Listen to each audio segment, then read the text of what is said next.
Bismillahirrahmanirrahim. Assalamualaikum warahmatullahi wabarakatuh. Waalaikumsalam warahmatullahi wabarakatuh. Alhamdulillah. Alhamdulillah alladzi khalaqal insana fi ahsani taqwim. Walhamdulillah alladzi ja'alana minal muslimin wa lam yaj'alna minal kafirin.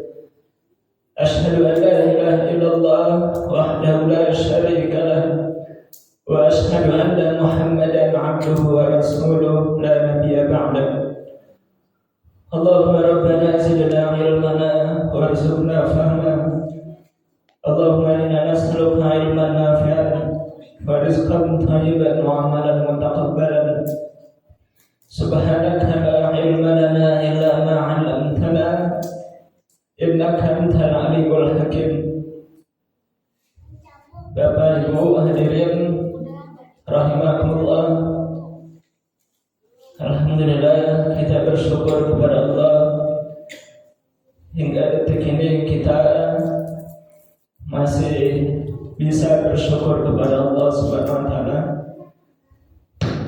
Alhamdulillah kita bersyukur kepada Allah hingga detik ini kita masih beriman, masih cinta kepada Allah Subhanahu wa taala.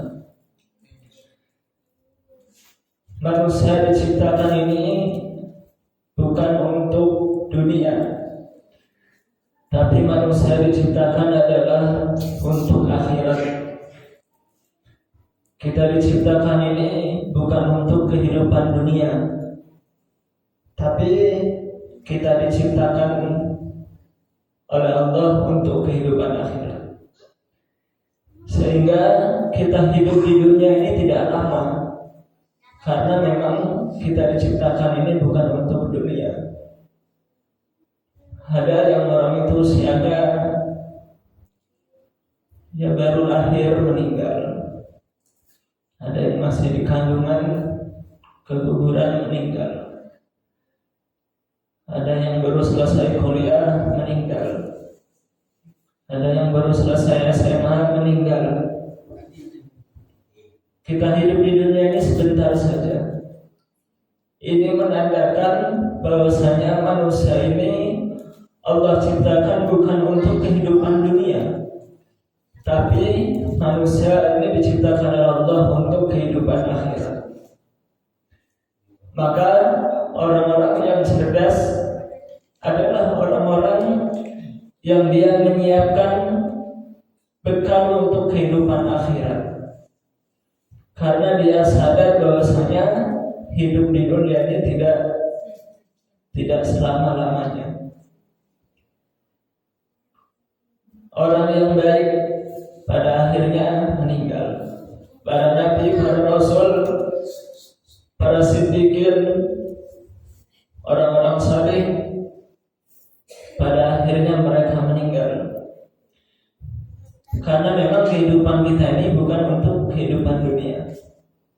Begitupun orang-orang yang jahat, orang-orang yang kejam, orang-orang yang zalim, seperti Firaun, seperti Qarun, seperti Haman, seperti Abu Lahab, Abu Jahal, dan orang-orang zalim juga meninggal. Karena memang kita diciptakan ini bukan untuk kehidupan dunia, tapi kita diciptakan ini untuk kehidupan akhirat. Maka Allah Subhanahu wa taala berfirman dalam surat Al-Jumu'ah, "Qul innal mauta alladzi tafirruna minhu fa innahu mulaqikum, tsumma turadduna ila 'alimil ghaibi wasyahadah fa yunabbi'ukum bima kuntum ta'malun." Katakan wahai Muhammad, innal mauta alladzi tafirruna minhu fa innahu mulaqikum. Sesungguhnya kematian itu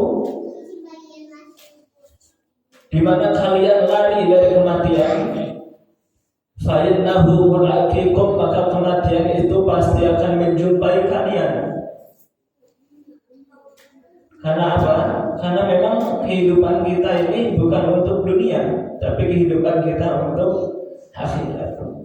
Maka walaupun kita lari, walaupun kita sembunyi, kematian itu pasti akan menghampiri kita.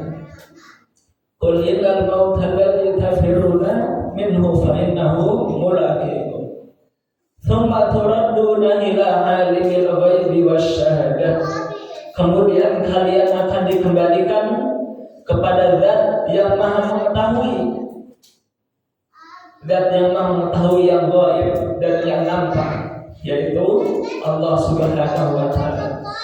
Tsumma turadduna ila alimil ghaibi wasyahadah. Kalian semua kemudian dikembalikan kepada Allah Subhanahu wa taala. Fa yunabbiukum bima kuntum ta'malun. Dan nanti di akhirat kalian akan diberitahu, akan dikabarkan, akan disuguhkan catatan amal terhadap apa yang dulu di dunia kalian kerjakan. Maka jamaah sekalian, sekali lagi kita ini diciptakan oleh Allah bukan untuk dunia. Maka jangan bersusah payah, jangan mati-matian cari dunia. Jangan mati-matian cari dunia karena kita bakal mati.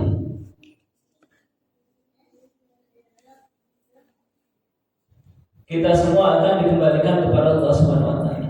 Maka karena kita ini makhluk akhirat, kita diciptakan ini untuk kehidupan akhirat, kita ini akan dikembalikan kepada Allah Subhanahu wa taala. Maka ketika kita hidup di dunia ini, hati kita jangan dipenuhi dengan dunia.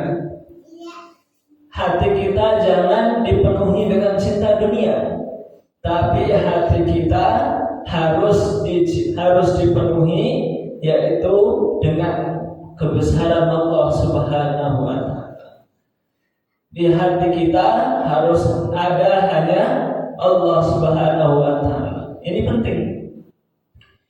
Maka dalam sebuah hadis disebutkan, ini doanya Nabi Daud alaihissalam. Wa an Abi Darda qala Rasulullah sallallahu alaihi wasallam, kana min du'ai Daud yaqul, Allahumma inni as'aluka hubbaka wa hubba man yuhibbuk wal 'amal alladhi yuballighuni hubbak.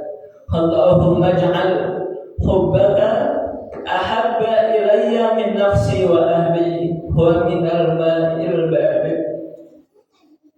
Rawahu Tirmidzi wa qala haditsun hasan. Dari Abu Darda radhiyallahu anhu, ia berkata bahwa Rasulullah sallallahu alaihi wasallam bersabda, di antara doa Nabi Daud alaihissalam, beliau pernah meminta apa yang diminta oleh Nabi Daud, dan doa ini diamalkan oleh Nabi Muhammad SAW dan disunahkan untuk diamalkan oleh umatnya. Doanya yaitu, ya Allah, sesungguhnya aku meminta kepadamu untuk selalu mencintaimu. Jadi kita meminta kepada Allah, memohon kepada Allah agar kita ini senantiasa cinta kepada Allah Subhanahu wa taala. Bukan cinta kepada dunia, bukan cinta kepada harta, bukan cinta kepada jabatan, bukan cinta kepada anak, bukan cinta kepada istri, keluarga, bukan. Tapi kita minta yang pertama adalah yaitu kita meminta kepada Allah untuk bisa selalu mencintai Allah Subhanahu wa taala. Jadi itu harus apa? Harus kita tanamkan, harus terus doa ya muqallibal qulub, tsabbit qalbi ala mahabbatik. Wahai Zat yang Maha membolak-balikkan hati, teguhkan hati kami untuk senantiasa mencintaimu.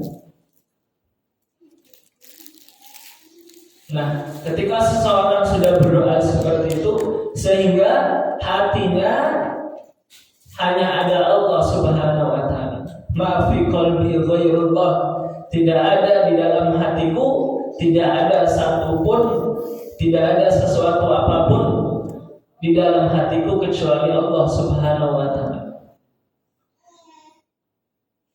Kemudian apa yang diminta oleh Nabi Daud? Selain yaitu meminta kepada Allah agar senantiasa mencintai Allah. Kemudian yang kedua adalah mencintai orang yang selalu mencintaimu. Mencintai orang yang selalu mencintai Allah Subhanahu wa taala. Ini penting. Kita berdoa kepada Allah agar kita ini mencintai seseorang itu karena seseorang itu cinta kepada Allah. Saya cinta kepada istri karena istri taat kepada Allah. Saya cinta kepada anak karena anak taat kepada Allah. Saya cinta kepada tetangga, kepada kawan karena tetangga itu cinta kepada Allah. Karena kawan itu cinta kepada Allah, sehingga saya cinta. Saya cinta kepada Nabi karena Nabi adalah manusia yang paling cinta kepada Allah Subhanahu wa taala. Maka jangan salah menempatkan cinta kita. Kita harus mencintai orang yang cinta kepada Allah, dan jangan sampai kita mencintai orang yang membenci Allah Subhanahu wa taala. Karena kata Nabi, anta ma'aman tuhib, kamu nanti di akhirat akan bersama orang-orang yang kamu cintai. Ketika kita mencintai orang-orang kafir, maka nanti di akhirat dikumpulkan bersama orang-orang kafir. Tapi kalau kita mencintai orang-orang yang beriman, kita mencintai seseorang itu karena dia cinta kepada Allah, maka nanti kita akan dikumpulkan dengan dia. Maka kita mohon kepada Allah. Jadi di dalam hati kita itu cinta sama makhluk itu karena makhluk itu cinta sama Allah. Kita nggak ada kepentingan apa-apa, nggak ada kepentingan dunia, nggak ada kepentingan pengen jabatan, nggak ada kepentingan pengen jabatan, nggak ada kepentingan pengen apa. Saya mencintai dia itu karena dia cinta kepada Allah. Saya mencintai dia itu karena dia itu taat kepada Allah, karena rajin sholat, karena ahli Al-Quran. Jelas ya? Ini doa Nabi Daud alaihissalam, dan ini diamalkan oleh Nabi Sallallahu Alaihi Wasallam, dan disunahkan untuk kita amalkan. Jadi pertama, kita memohon agar kita senantiasa mencintai Allah, dan kita memohon kepada Allah agar bisa mencintai orang yang selalu mencintai Allah Subhanahu wa taala. Dan amal yang dapat menyampaikanku untuk mencintaimu. Jadi kita itu harus cinta terhadap amal yang amal itu bisa mengantarkan kita cinta kepada Allah. Itu harus cinta amal.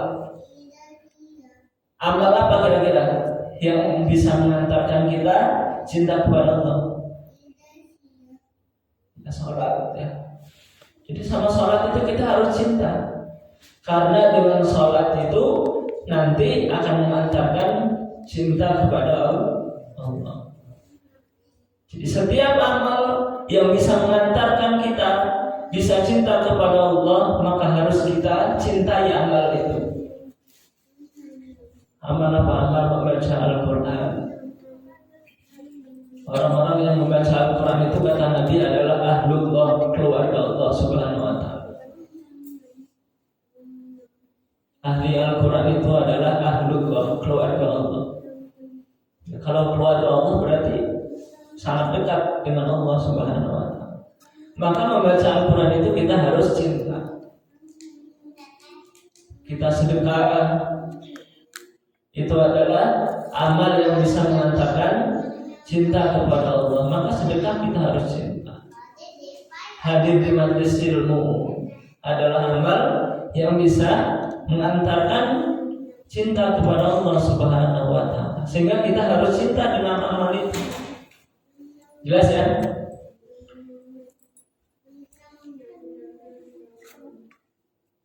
Jadi jadikanlah apa? Dan amal yang dapat menyampaikanku untuk mencintai.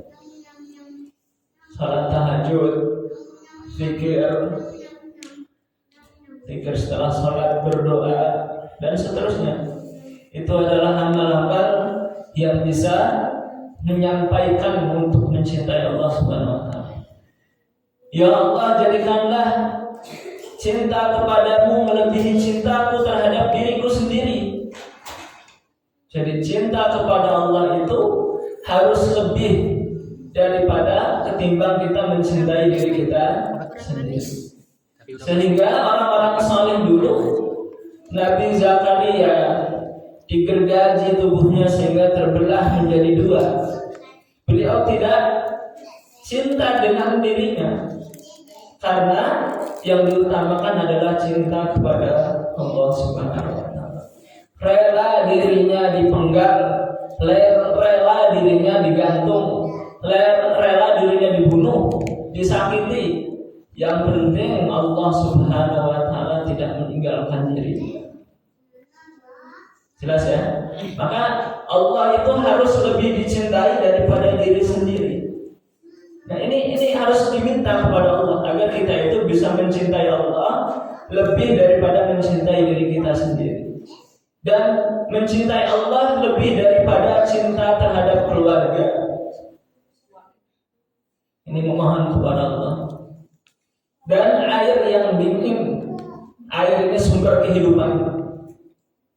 Sumber kehidupan. Maka lebih harus cinta kepada Allah daripada kepada benda.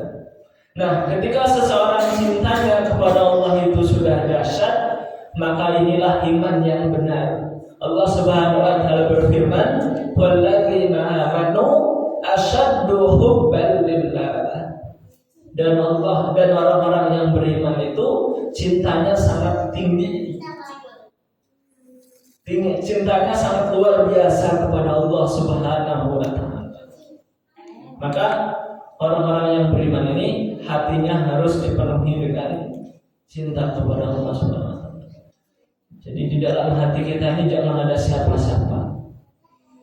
Allah saja yang ada di dalam hati kita. Sementara harta ya hanya di sisi kita, di samping kita. Jangan dimasukkan ke dalam hati. Rumah ya ada di sisi kita. Kalau itu diambil sama Allah, aku serahkan ya Allah kepada. Kendaraan ada di sisi kita. Kalau itu diambil sama Allah, aku serahkan ya Allah kepada. Orang-orang yang kita cintai diambil sama Allah. Orang tua kita wafat, orang yang sahabat-sahabat karib kita wafat, dipanggil sama Allah, ya Allah semuanya aku serahkan kepada. Enggak apa-apa mereka engkau ambil, yang penting cintaku jangan engkau ambil. Enggak apa-apa mereka hilang, yang penting cintaku kepadamu tidak hilang ya Allah. Nah, inilah yang harus ada pada diri orang yang beriman. Walladzina amanu asyaddu hubban lillah. Maka ketika seseorang itu cintanya sangat besar kepada Allah Subhanahu wa taala, maka Allah Subhanahu wa taala tidak akan pernah mengecewakan. Kalau bahasa kita, cinta Allah itu tidak akan pernah bertepuk sebelah tangan. Kalau sama manusia, kita cinta kepada manusia, manusia itu belum tentu cinta kepada kita. Kita cinta kepada harta, harta itu belum tentu kita dapatkan. Kita cinta kepada kedudukan, kepada jabatan, kedudukan dan jabatan itu belum tentu kita raih. Tapi kalau kita cinta kepada Allah Subhanahu wa taala, maka pasti Allah Subhanahu wa taala akan cinta kepada kita. Jelas ya? Maka Allah Subhanahu wa taala mengutus seorang rasul agar rasul itu mengajarkan manusia agar manusia itu cinta kepada Allah. Setiap nabi dan rasul, sejak Nabi Adam sampai Nabi Muhammad SAW, semua nabi dan rasul itu diutus tugasnya agar manusia itu cinta hanya kepada Allah Subhanahu wa taala. La ilaha illallah, tidak ada sesembahan yang berhak disembah kecuali Allah Subhanahu wa taala. Dan ketika seseorang mencintai Allah itu tidak akan rugi, tidak akan pernah rugi, tidak akan pernah kecewa, tidak akan pernah dikhianati oleh Allah Subhanahu wa taala. Maka dalam sebuah hadis disebutkan ya, Nabi Hurairah radhiyallahu anhu qala Nabi sallallahu alaihi wasallam yaqulu ta'ala ana inda dhanna 'abdi bi wa ana ma'u idza dzakarani fa in dzakarani fi nafsihi dzakartuhu fi nafsi wa in dzakarani fi mala'in dzakartuhu fi mala'in khair minhum wa in taqraba ilayya bashir taqarrabtu ilayhi dhira' wa in taqarrabtu ilayya dhira'an taqarrabtu ilayhi ba'an wa in atani yamshi ataituhu harwala. Ini kata Nabi sallallahu alaihi wasallam. Dari Abu Hurairah radhiyallahu anhu, ia berkata bahwa Nabi sallallahu alaihi wasallam bersabda, kata Allah Subhanahu wa taala berfirman, hadis qudsi ini, aku sesuai persangkaan hambaku. Aku sesuai dengan persangkaan hamba-Ku. Jadi kalau kita mengatakan wah perasaan kita buruk kepada Allah, wah dosa saya ini enggak bakal diampuni, maka itulah yang akan terjadi. Dosa kita tidak akan diampuni. Tapi kalau kita mengatakan wah insyaallah dosa saya diampuni, maka insyaallah dosanya diampuni. Wah saya ini insyaallah bakal sukses, maka insyaallah jadi sukses. Wah saya ini bisa, maka insyaallah saya bisa, maka insyaallah Allah membisakan kita. Allah sesuai dengan prasangka hamba-Nya, maka kita jangan sampai berprasangka buruk kepada Allah Subhanahu wa taala. Jelas ya? Jangan pernah kita ini suudzon kepada Allah Subhanahu wa taala. Allah sesuai dengan prasangka hamba-Nya. Aku akan bersamanya ketika ia mengingatku. Jadi kata Allah, aku akan bersamanya ketika dia mengingatku. Kalau kita ingat kepada manusia, manusia itu belum tentu ingat kepada kita. Kita rindu kepada manusia, rindu kepada seseorang itu belum tentu rindu kepada kita. Tapi kalau kita rindu kepada Allah, Allah juga akan rindu kepada kita. Jadi tidak akan pernah bertepuk sebelah tangan. Jadi kata Allah, jika hambaku mengingatku, maka aku juga akan mengingat dia. Saat dia mengingatku bersendirian, jika dia mengingatku sendirian, maka aku akan mengingatnya dalam diriku. Jika ia mengingatku di satu kumpulan, aku akan mengingatnya di kumpulan yang lebih baik, yaitu kumpulan para malaikat. Coba kalau kita mengingat Allah itu berjamaah, sholat berjamaah, kemudian apalagi zikir berjamaah, baca Quran berjamaah, maka Allah juga akan mengingat kita berjamaah dengan para malaikatnya. Jadi nggak pernah bertepuk sebelah tangan, sehingga Allah tidak akan mengecewakan hamba-Nya. Allah tidak akan mengecewakan manusia kalau dia cinta kepada Allah Subhanahu wa taala. Jadi kalau kita mengingat Allah itu berjamaah, maka Allah juga akan mengingat kita secara berjamaah dengan para malaikat. Jika ia mendekat kepadaku satu jengkal, maka aku akan mendekat kepadanya satu hasta. Satu jengkal, satu hasta, berarti 2 kali lipatnya.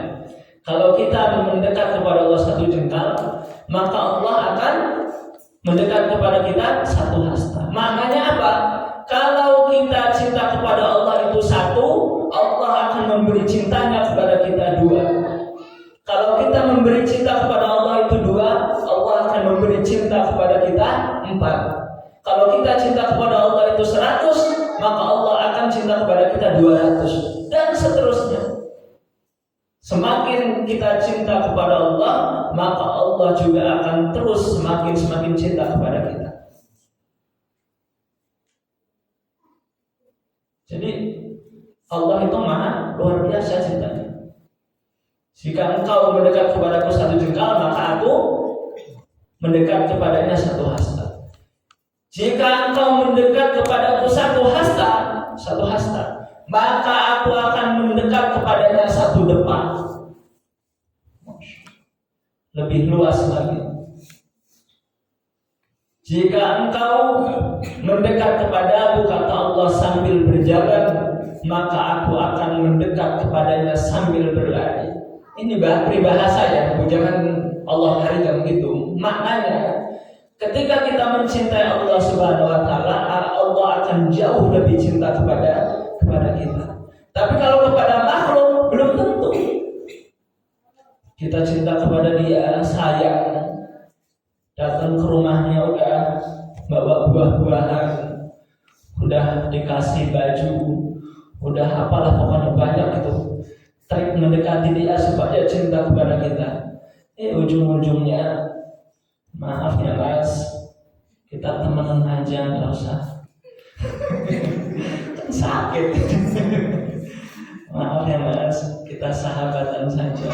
Kita temenan aja, nggak lebih. Kan sakit kan? Sakitnya tuh di sini. Tapi Allah tidak. Ketika kita mencintai Allah, Allah pasti akan mencintai kita.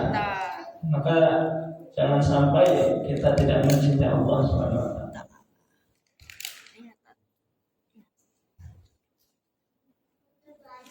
Ini hadis riwayat Bukhari. Baik, jelas ya sanksinya. Maka kalau kita tidak cinta kepada Allah, sangat rugi. Han Abdul Abbas, Abdullah bin Abbas radhiyallahu anhu qala kuntu khalfan Nabi sallallahu alaihi wasallam yawman faqala li ya ghulam inni u'allimuka kalimat ihfadillahi yahfadika. Baik, ini ihfadillahi yahfadika, jagalah Allah, niscaya Allah akan menjagamu. Ketika kita menjaga syariat Allah, kita menjaga aturan Allah, Allah akan menjaga kita. Kalau kepada makhluk belum tentu. Kita menjaga perasaan kawan kita sih. Kawan kita itu belum tentu menjaga perasaan kita, ya kan? Belum tentu. Tapi kalau Allah pasti akan menjaga kita. Kalau kita menjaga Allah, Allah akan menjaga kita. Ihfadillahi yahfadka. Ihfadillahi tajidhu tujahak. Idza sa'alta fas'alillah, wa idza ista'anta fasta'in billah. Wa'lam anna al-ummata law istama'at ala an yanfa'uka bi syai'in lam yanfa'uka illa bi syai'in qad kataballahu lak. Wa in ijtama'u ala an yadurruka bi syai'in lam yadurruka illa bi syai'in qad kataballahu 'alaik. Rufi'atil qalam wa jaffatis suhuf. Rawahu Tirmidzi. Jadi kata Allah, kata Nabi ini kepada apa? Kepada Abbas, Abdullah ibnu Abbas waktu masih kecil. Abdullah ibnu Abbas dikasih nasihat oleh Rasul, wahai anak muda, sesungguhnya aku akan mengajarkan kepadamu kalimat, yaitu jagalah Allah, niscaya Allah akan menjagamu. Jadi jagalah Allah, niscaya Allah akan menjagamu. Menjaga Allah itu maknanya apa? Yaitu menjalankan syariat-syariatnya. Kata para ulama, yang dimaksud dengan menjaga Allah itu adalah menjalankan salat. Yang pertama itu ya, iqamus salat. yaitu iqamatus shalah, menegakkan salat.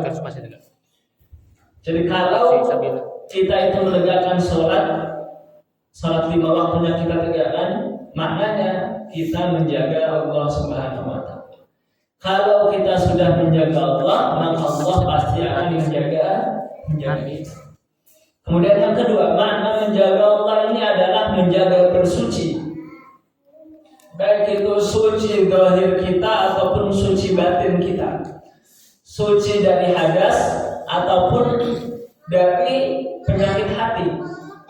Seperti ujub, riya, takabur, hasad dan seterusnya. Harus menjaga kesucian. Jadi kalau kita menjaga Allah, yang pertama harus menjaga sholat, yang kedua menjaga bersuci.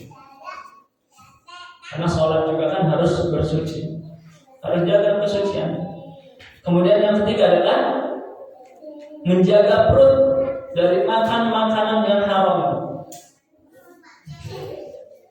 Menjaga perut dari makanan yang haram. Menjaga lisan dan kemaluan, tidak berkata kotor, tidak menghina, tidak merendahkan, dan tidak berzina.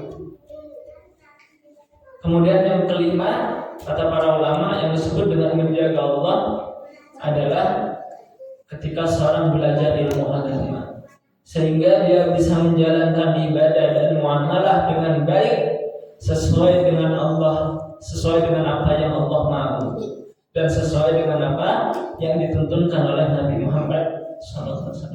Jadi belajar kita ini hadir di majelis ini salah satu dalam rangka kita menjaga Allah Subhanahu wa taala. Bagaimana kita bisa melakukan syariat sementara kita tidak punya ilmu? Bagaimana kita bisa menjalankan syariat kalau kita tidak tahu ilmu? Bagaimana kita bisa berilmu kalau kita tidak hadir di majelis ilmu? Ini penting.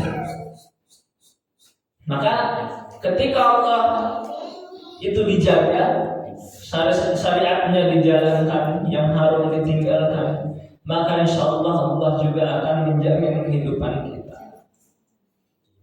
Dan itu pasti ya, karena kata Allah, innaka la tukhliful mi'ad, sesungguhnya engkau wahai Allah tidak mengingkari janji.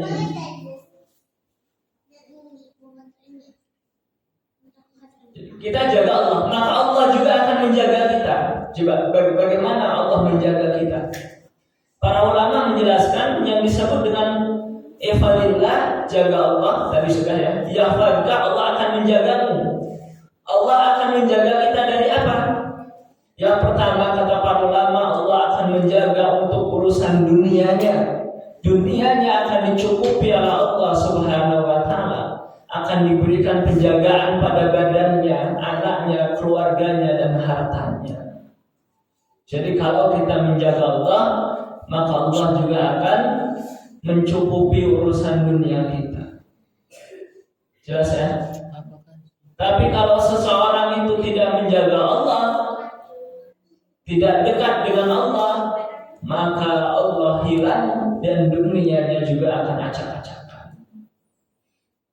Sudah Allah tidak didapat, dunianya juga tidak didapat. Tapi kalau kita menjaga Allah, kita menjaga syariat Allah, maka Allah akan menjaga urusan dunia kita. Allah akan menjaga kita, keluarga kita dijamin oleh Allah Subhanahu wa taala. Itu kata para ulama. Kemudian yang kedua, Allah Subhanahu wa taala akan menjaga kita, maknanya jika dia menjaga hak Allah pada waktu muda dan pada waktu kuat, maka Allah juga akan menjaganya pada waktu tua dan lemah. Makanya juga perhatikan orang yang taat agama itu ketika sudah tua renta nggak pikun, ya kan? Nggak pikun, nggak dikasih sakit yang luar biasa gitu, enggak. Rata-rata orang yang menjaga Allah itu wafatnya enak, udah kayak tidur, tahu-tahu wafat. Enggak, dirinya enggak sakit, dirinya enggak repot dan tidak merepotkan keluarganya. Itu rata-rata orang yang menjaga Allah, menjaga syariat Allah itu seperti itu. tidak merepotkan orang lain, tidak pikun. Cobalah kalau orang yang nggak menjaga syariat Allah, kacamata ditaruh di kepala dan nyari dia mana kacamatanya, ditaruh di kepala. Padahal belum tua udah pikun. Maka kata para ulama, jika kita menjaga hak Allah, menjaga syariat Allah di waktu kita muda dan kuat, maka Allah juga akan menjaga kita ketika kita waktu tua dan lemah. Kemudian yang ketiga, Allah Subhanahu wa taala akan jaga keturunannya dan akan jaga anak cucunya. Jadi kita soleh itu, kalau kita jadi soleh, insya Allah anak-anak kita juga, anak cucu kita akan jadi soleh. Jadi kalau kita soleh, kita semuanya ada orang yang ahli agama, dia taat kepada Allah, itu bisa dipastikan dulu bapaknya atau nenek moyang dia itu pasti ada yang taat kepada Allah. Jadi kita bisa taat kepada Allah itu bukan karena kita, tapi karena doa dari orang-orang tua kita terdahulu. Bisa dari orang tua kita, bisa dari kakek kita, buyut kita, dan seterusnya. Jadi ketika seorang itu menjaga Allah, maka keturunannya akan dijaga. Dijaga urusan dunianya dan dijaga urusan akhiratnya.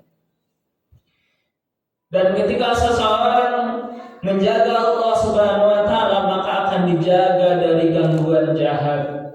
Orang yang saleh akan mempunyai firasat yang tajam sehingga dia tidak bisa disakiti dan tidak bisa dibinasakan. Nah ini, jadi orang yang menjaga Allah akan memiliki insting yang tajam, akan memiliki basirah, akan mempunyai firasat yang tajam. Ini kenapa? Karena menjaga syariat Allah Subhanahu wa taala. Makanya para nabi dan rasul itu ketika mau dibunuh itu ya langsung ditolong oleh Allah Subhanahu wa taala. Firasatnya tajam. Jangankan seorang nabi dan rasul ya, manusia biasa saja, apalagi seperti sekelas sahabat seperti Umar bin Khattab radhiyallahu anhu itu kan luar biasa firasatnya tajam. Beliau itu tahu ketika zaman Rasulullah itu mana yang munafik, mana yang bukan, mana yang pengkhianat, mana yang bukan pada zaman Nabi. Beliau itu tahu, saking tajamnya firasat beliau. Kenapa seperti itu? Karena hubungan dengan Allah Subhanahu wa taala sangat dekat. Jadi akan dijaga dari gangguan yang jahat. Yang terakhir, yang dimaksud dengan yahfadzuka, Allah akan menjagamu adalah Allah akan menjaga agama dan iman serta diselamatkan dari syubhat dan syahwat sampai dia wafat. Jadi kalau kita menjaga Allah, Allah akan menjaga kita, dan ini adalah penjagaan yang paling istimewa, yaitu kita diberikan istiqomahan di atas jalan agama. Jadi kalau kita menjaga syariat ini, insya Allah kita akan wafat dalam keadaan husnul khatimah. Tapi kalau kita coba-coba untuk berbuat maksiat, coba-coba untuk melakukan yang haram, maka khawatirnya nanti kebiasaan-kebiasaan sehingga pada akhirnya dia wafat dalam keadaan mengerjakan yang haram tersebut. Maka ketika seorang menjaga agama Allah, Allah Subhanahu wa taala akan jaga agama kita dan iman kita, akan diselamatkan dari syubhat dan syahwat, dan Allah akan memberikannya husnul khatimah. Luar biasa. Dan ini adalah cita-cita tertinggi seorang mukmin, sebagaimana dia dalam setiap salatnya berdoa ihdinas siratal mustaqim. Ihdinas siratal mustaqim maknanya, ya Allah, berikanlah aku terus hidayah ya.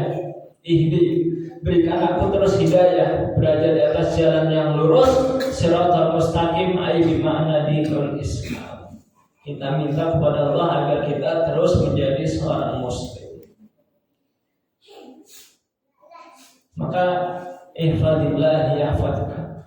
Jadi ketika kita menjaga Allah, ketika kita cinta kepada Allah Subhanahu wa taala, Allah tidak akan pernah berpaling. Jelas ya? Allah tidak akan pernah meninggalkan kita. Allah tidak akan pernah mengkhianati kita. Allah tidak akan mengecewakan kita.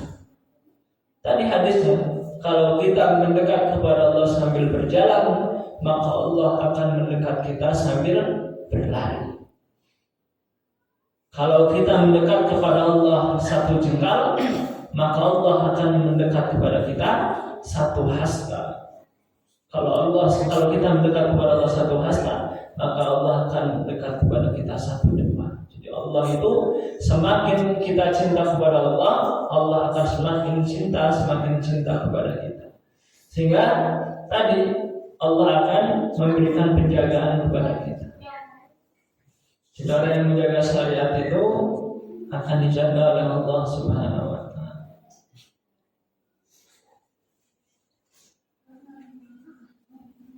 Innallaha ma'al ladzina taqaw wal ladzina hum muhsinun. Kata Allah Subhanahu wa taala dalam surat An-Nahl 128, sesungguhnya Allah bersama orang-orang yang bertakwa dan orang-orang yang berbuat kebaikan. Jadi kalau dia bertakwa, beriman dan beramal saleh, kemudian dia berbuat kebaikan, maka Allah juga akan berbuat baik kepada dia. Innallaha ma'al ladzina taqaw wal ladzina hum muhsinun. Sesungguhnya Allah bersama orang-orang yang bertakwa. Sesungguhnya Allah akan menyertai orang-orang yang bertakwa dan orang-orang yang berbuat baik. Maka kata Allah, hal jazaa'ul ihsan illa al-ihsan. Bukankah kebaikan itu balasannya kebaikan, kata Allah. Maka kata Allah, pastilah pertanyaan ini dalam hal jazaa'ul ihsan itu pertanyaannya. Tapi pertanyaan yang enggak butuh jawaban, karena pasti kebaikan itu balasannya adalah kebaikan. Hal jazaa'ul ihsan illa al-ihsan. Jadi kalau kita berbuat baik kepada Allah, ya pastilah Allah akan berbuat baik kepada kita. Kalau kita buruk kepada Allah, maka Allah juga akan berbuat buruk kepada kita. Maka ini penting.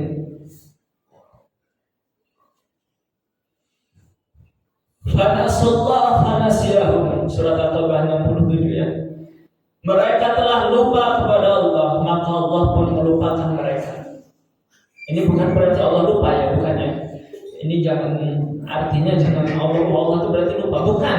Maknanya kalau kita tidak perhatian kepada Allah, maka Allah juga tidak akan perhatian kepada kita. Kalau kita nggak butuh Allah, ya Allah juga nggak butuh kita, ya kan? Allah nggak butuh kita. Bahkan Allah juga nggak butuh dengan ibadah kita. Wa may yashkur fa innama yashkuru li nafsi. Kalau dia bersyukur, sesungguhnya syukurnya untuk diri sendiri, bukan untuk Allah Subhanahu wa taala. Maka kata Allah, nasullah fanasiyahum. Kalau orang itu benci kepada Allah, maka Allah juga akan benci kepada mereka. Kalau dia lupa kepada Allah, maka Allah juga akan lupa kepada mereka. Kalau manusia itu berpaling kepada Allah, maka Allah juga akan berpaling kepada manusia. Jelas ya? Jadi Allah tidak butuh kita, tapi kita yang butuh Allah Subhanahu wa ta'ala. Maka kita harus jaga Allah Subhanahu wa ta'ala. Mulai sekarang di dalam hati kita jangan ada siapa siapa kecuali Allah Subhanahu wa ta'ala. Dengan cara tadi, jaga sholat kita, jaga kesucian kita, ya. Insyaallah siap ya. Jangan sekali-kali kita jauh dari Allah Subhanahu wa ta'ala. Kalau kita jauh kepada Allah, yang rugi bukan Allah, tapi yang rugi diri kita sendiri. Kalau kita zalim terhadap diri sendiri. Kalau kita zalim kepada Allah, maka Allah tidak akan pernah terzalimi, tapi kita zalim kepada diri kita sendiri. Jadi ini merupakan salah satu besarnya cinta Allah kepada manusia. Kemudian ada beberapa amal yang mana amal ini agar mendatangkan cinta Allah kepada kita. Ada amalan yang agar kita itu dicintai Allah. Yang pertama adalah kita harus dekat dengan Al-Quran. Itu salah satunya. Tadi Ustaz sampaikan ya, ahlullah, orang yang ahli Al-Quran itu adalah keluarga. Kalau dia minta pasti dikasih. Enggak mungkin enggak dikasih. Itu salah satunya, kita harus cinta kepada Al-Quran, karena Al-Quran itu kalam Allah. Kemudian yang kedua adalah mendekatkan diri kepada Allah dengan mengerjakan ibadah sunnah. Sunnah-sunnahnya dijaga. Sudah kita sekarang jangan membahas yang wajib ya. Kita anggap yang wajib itu sudah beres. Kita harus mengejar yang sunnah. Jangan udah usianya 30 tahun, 20 tahun, yang wajibnya masih berantakan. Kan PR. Sekarang udah kita nggak usah ngomongin yang wajib, nggak usah ngomongin yang wajib, karena kita anggap yang wajib ini udah rapi. Kita kejar yang sunnah. Yang sunnah harus kita. Terus berikutnya adalah yaitu mengingat Allah dalam setiap keadaan. Harus kita senantiasa berzikir kepada Allah Subhanahu wa taala di mana saja, kapan saja, dalam kondisi apa saja ya. Di masjid kita ingat Allah, di rumah kita ingat Allah, di sawah kita ingat Allah, lagi bawa motor jangan dijamping-jampingin tapi ingat Allah. Khawatir pas waktu jamping kebablasan ke belakang ketimpah motor, innalillahi wa inna ilaihi raji'un. Motornya bukan motor kita, motor punya os, punya pondok. Lebih parah lagi. Baik, cukup dari Ustaz. Mudah-mudahan sedikit tausiah ini bermanfaat khususnya untuk diri khatib pribadi, diri khatib. Diri khatib orang yang ngomong. Diri Ustaz pribadi untuk pembicaraan dan hukumnya buat jamaah sekalian. Kita akhiri dengan alhamdulillah. Alhamdulillah.